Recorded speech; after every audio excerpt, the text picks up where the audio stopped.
To my brain, my heart, sports talk with Mike. Today's episode, underpaid players, overrated NHL players, and underrated NHL players. The reason being, I wanted to. That's about it. That's the only reason. So, I'm going to go underpaid. Mike Trout of the LA Angels gets paid $480,000 a year.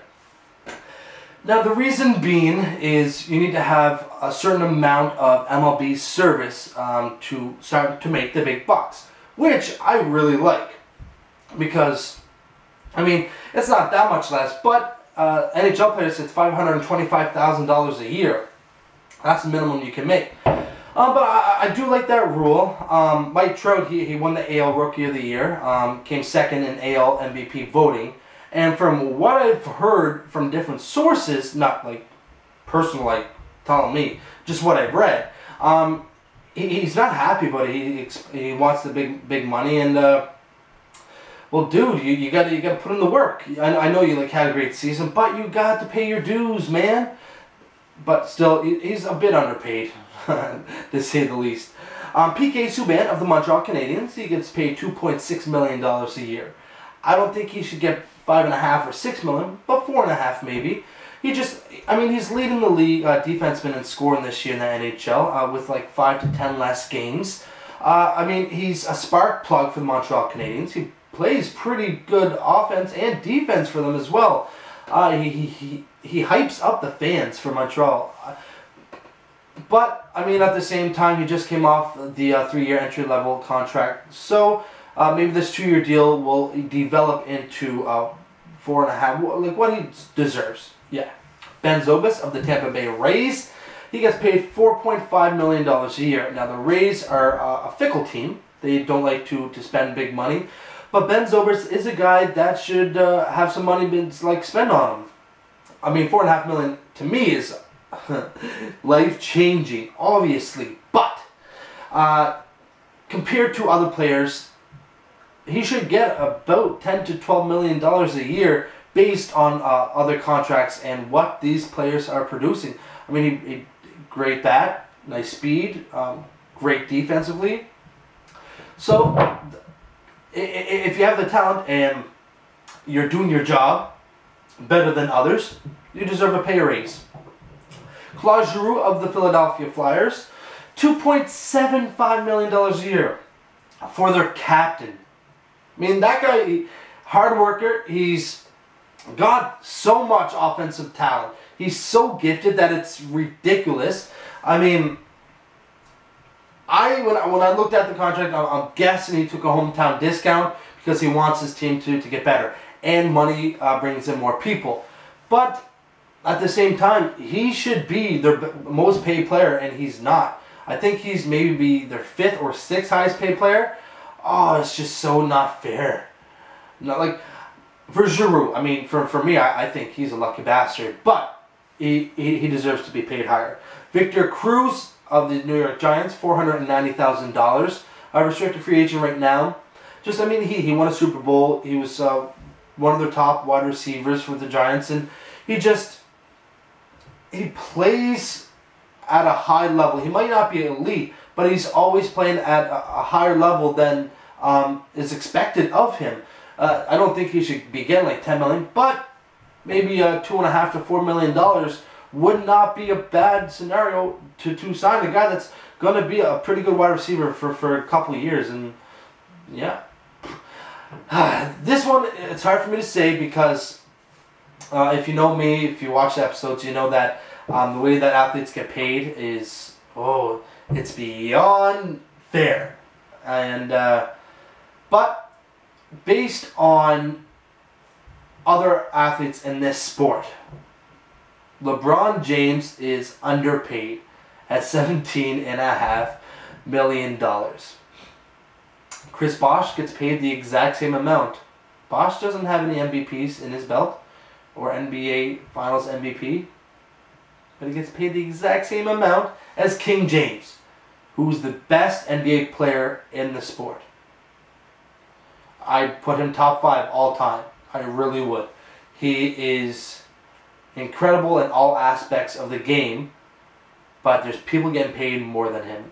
He probably took a discount, yes, because he wanted to join forces with Dwayne Wade and Chris Bosh. But at the same time, Chris Bosh and Dwayne Wade should have been like, man, we should take the pay cut, not you. If it was me, and I had that choice, that's what I mean, not for Chris Bosh and Dwayne Wade. If I was LeBron James, I'd be like, come on, why are these guys getting paid more than me? Even if I was just at a lower level job where I'm getting $13 an hour, but I'm doing more work than someone that's getting $16 an hour, hell, I should be getting $20 an hour, he should be getting 15. That's how it works. The overrated players and underrated players in the NHL. There's a whole lot of overrated players and a surprising amount of underrated players. These are the ones that I feel were the most overrated. Should I say it? He's a goaltender for the Toronto Maple Leafs, James Reimer. Yes, he's having a pretty good season. Top 10 in wins, goals against average, save percentage. But James Reimer is not a goaltender to lean on. He cannot carry the team. He cannot withhold the pressure of winning the game for them. He's not a difference maker. What the Maple Leafs need is a goaltender that's going to take them through the playoffs and win a Stanley Cup. James Reimer does not possess that, not the drive, but the sheer talent. I see him as a #1 starting goaltender. Yes, he's a #1 goaltender in the NHL, but he's not an elite caliber goaltender. And I mean, not always. You don't always need an elite goaltender to win the Stanley Cup, but you need someone that can at least carry the team. And James Reimer is not that guy, so that's why I think he's overrated. A pair of Edmonton Oilers. I have a friend of mine. He's an Edmonton Oiler fan, so he might agree with. Well, no, sorry, he might disagree, or he might agree. Most people probably will agree with me, but Ales Hemsky and Sean Horkoff, very overrated guys. People think Ales Hemsky is one of the top offensive weapons in the league. He's not even the top 3 offensive weapon on his team, let alone the league. He's very I don't know. I think he's average. He's a great skater, yes. He's got a couple moves, but he's not a guy that's going to be the difference at all. And Sean Horkoff, I mean, he should be a third-line centerman, shutting down the offensive line. And even that, he doesn't do a great job at shutting down the opposing forwards. I mean, I don't think he's anything to really waste my breath about, so I'm done with Sean Horkoff. Nathan Horton of the Boston Bruins. Oh, this guy actually gets on my nerves. I mean, he's a big body, but barely even uses this. I mean, he plants himself in front of the net, but not in a screen way, if that makes sense. I mean, he's kind of there on the side, like the guy that's just kind of floating around, just hoping that no one recognizes him. And that's what I see Nathan Horton as. Drew Doughty of the LA Kings. He's a roller coaster where he'll be good for 2 games, way up high, and then for 10 games he's shitty, way down low. But I think it's the LA atmosphere, that lifestyle that you get in Los Angeles. I think that actually hinders his play a bit. I mean, you can kind of see it sometimes where he's just dragging his ass and not really into it. Hungover? Probably. It's LA. That's all they do there is drink and have so much fun surfing. You thought I was going to say the bad word. I can't even say it. It's disgusting. Erik Johnson of the Colorado Avalanche. I think Paul Stastny is a bit overrated. No, he's not even overrated because people know that his talent has dropped. Before he was underrated, now he's overrated. Erik Johnson of the Colorado Avalanche, completely overrated from day one. Since he came into the league, very overrated. Subpar defender. He thinks he has offensive gifts, but he doesn't. He holds onto the puck a lot longer than needed, and because he tries to control the puck, that's the only reason he gets lucky and gets an assist here and there. He has a nice shot, but that's all I can say. As an Avalanche fan, I don't like Erik Johnson. Rick Nash is my final overrated player. Yes, Rick Nash. he might have scored 40 goals with the Columbus Blue Jackets. He scored some very beautiful highlight reel goals. But so has very seldom used guys scored some pretty beautiful goals too. He does not want to take on the role of a power forward. And I've said this before, when you're big, when you have that body, you need to use it to your advantage. He should be scoring more points. With the Blue Jackets, he didn't do too bad offensively, but wasn't there defensively. And with the New York Rangers, he's just fading away. He's not a contributor at all. And that's where I think Rick Nash is overrated. Now, underrated. Louis Eriksson of the Dallas Stars. He has so much offensive talent. It is incredibly insane. I don't like him with the Dallas Stars. I think you need to. I think he needs just maybe well, Ray Whitney actually helps him out quite a bit. I think when I see them two together, he back checks. I love when an offensive forward back checks. Mikko Koivu of the Minnesota Wild. Yes, he's completely underrated because he has very good defensive vision. He can kind of predict where a pass is going. When he's on the ice, he doesn't leave a man open. He's a very hard worker.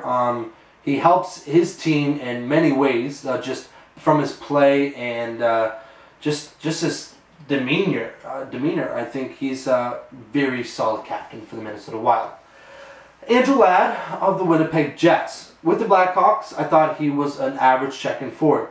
With the Jets, I can see why he's their captain, because he shows up offensively, he works hard defensively, he is the voice of the Jets. He's like top 10 scoring right now, and the Jets probably wouldn't be in a playoff race without him, or Pavlik, but mostly Ladd. Matt Moulson of the New York Islanders. Yes, he has John Tavares, but Tavares doesn't always get assists, isn't always an assist for Moulson's goals. He has a lot of just pure stick handling skills that aren't like crazy. It's just that it's not going to blow you away, but he does it. He makes it look effortless, and he creates open space for his teammates. So I like Matt Moulson. P.A. Parento of the Colorado Avalanche. He has patience, and he has the drive to stick up for his teammates. So I mean, he put up a lot of points with the Islanders. He's actually leading the Colorado Avalanche. He's top for goal scoring and points. I think he has like 44 or 45 points. He's just one of those guys that took a bit longer to blossom, and plays a good game. He's a great skater, I think, too. Last underrated player. NHL players, like his peers, do not think he's underrated. Well, they think he's underrated from fans. Pavel Datsyuk of the Detroit Red Wings. They can appreciate and respect his play. There's nothing else you can do. Stick handling, skating, speed, vision, defense, leadership. He's complete package. You can't get him off the puck. He gets you off the puck. He's just... And when I watch him, I still don't even think he's given 100%. I believe if he was go, I would put him in the best the best NHL player category with Sidney Crosby with ease. I think he's that good.